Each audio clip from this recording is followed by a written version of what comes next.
Hi everyone, it's me, Farrah. So, another video. I wanted today to talk about dating someone who's younger or older than you. I personally have had experience with both, but I just wondered what everyone else thought about when you date someone who's much older than you or much younger than you, depending on what age you are yourself. My experiences I've had when I was in a relationship for 13 years, and I was 21 when I met him, and I think he was 32. There was a 17-year age gap between us. Which, when I say that, it sounds like a lot, but I think when I was 21 and he was 32, I didn't really notice it that much. It wasn't like a big deal, and I think we kind of met in the middle, personality-wise, and being mature people as well. I think we both kind of met somewhere in the middle, so it kind of was fine. It worked until, obviously, as we got older together, there were moments when you did notice the age difference because of people's wants and needs and things they wanted to do in life as people got older. Um, so I think when I was a younger person, it was so much easier because, you know, everything still felt, fresh, and there were so many things you wanted to do or experience and stuff. And I think for him, as we got older, the age difference started to notice, because he started to want to slow down on certain things, and I was still enjoying a few things, and he was kind of over a lot of stuff. And it can be very difficult sometimes when you're quite excited about something and the other person is very kind of like, oh, I'm bored of that now, I don't want to do that, it's not something that interests me anymore. That can be quite difficult, especially if you're still enjoying something and it's something that they just don't want to do with you anymore, so you have to do it away from them. And then, of course, you end up starting to do more things apart, or things that you used to do together you start having to do with other people because they're not really interested in doing it. So that can be a bit of a problem. But since I've been single for 5 years now, since we split up, and I haven't really I dated one person for about 2 or 3 months, and they were 24, very mature.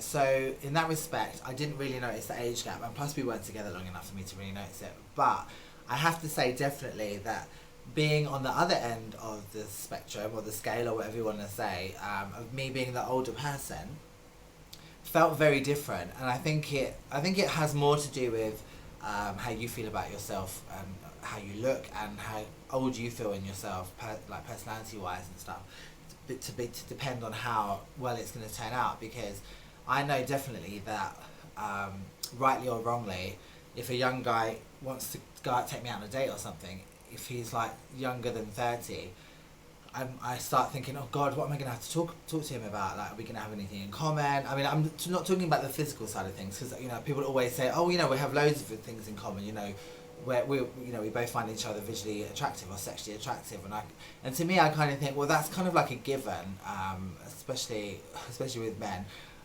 If they find you attractive visually, then they don't really care how old you are and things like that.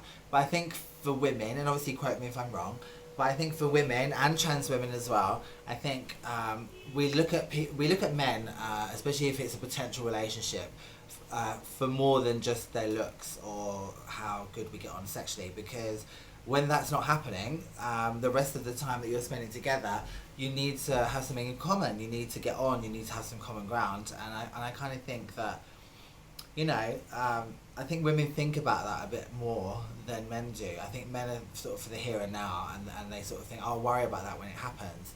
And then usually, once that they sort of got bored of having sex with someone, then there is no other interest in that person to keep them interested. And I kind of think that you need to get on in all aspects of the relationship, friendship as well as, and companionship, as well as the physical side of things. And I find that being the older person now, I find that I worry that, am I enough for that person? Do I have enough to give to them? Am I going to stay looking young enough for them before they lose interest, and things like that? And I already put a huge amount of pressure on myself about how I look and stuff anyway. I think society puts that on everybody anyway, men and women. But I think we all personally have our own little fights with our bodies and our youth and aging and all of that kind of stuff. And I definitely am no different. That I tend to worry about those things just as much as everybody else. And I think the older that I get, the more I work. It's more of a factor now that I'm older with dating someone, about whether I can keep up with them or whether we're going to have the same interests, you know, because as you get older you start to get quite set in your ways about certain things, and it can, and without even realising it, it can be a deal breaker with someone that you're talking to or planning to go on a date with, without even realising it, even if you haven't verbally said it. In your head, there's certain things where you're sort of thinking, oh, I don't want to have to do that, that's not a factor, that's not something I want to have to deal with. And, you know, I think you also notice with men as well, you know, going out with a younger guy, especially being a trans woman, going out with a younger guy, you know, who may have the best intentions at heart of saying, you know, I really like you, I want to spend my life with you, I want us to have a serious relationship.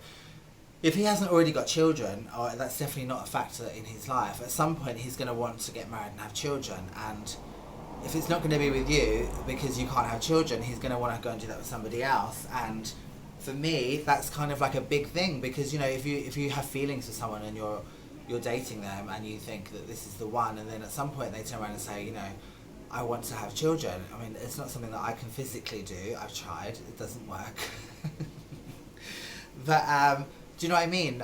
It's one of those things where you kind of think, well, you know, you want the best for that person as well. It's like, who am I to stand in the way of someone if they want to have children? But, you know, people's attitudes towards life and their wants and needs in their life changed, and I know perfectly well that mine have changed over the years, and you can't expect someone to not want to have those things, but then at the same time it's like, do you enjoy the happy time that you had with that person and enjoy it for what it is, or do you not even get into that situation because you don't want to get hurt, because eventually that could happen. Obviously it may not, but the chances of it happening are quite big, I would say, from my experience.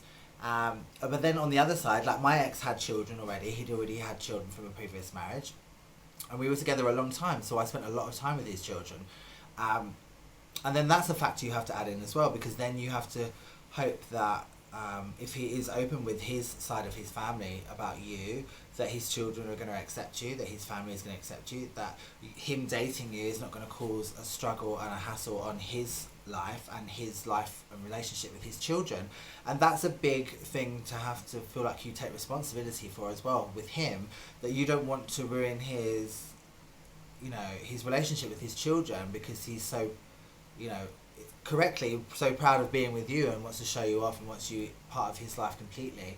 But then at the same time, there's a part of me who, even though I want that transparency in a relationship with someone, I don't want to be the cause of someone losing their children, the right to see their children or something, because their partner and family can't understand or won't accept the fact that he's dating a trans woman.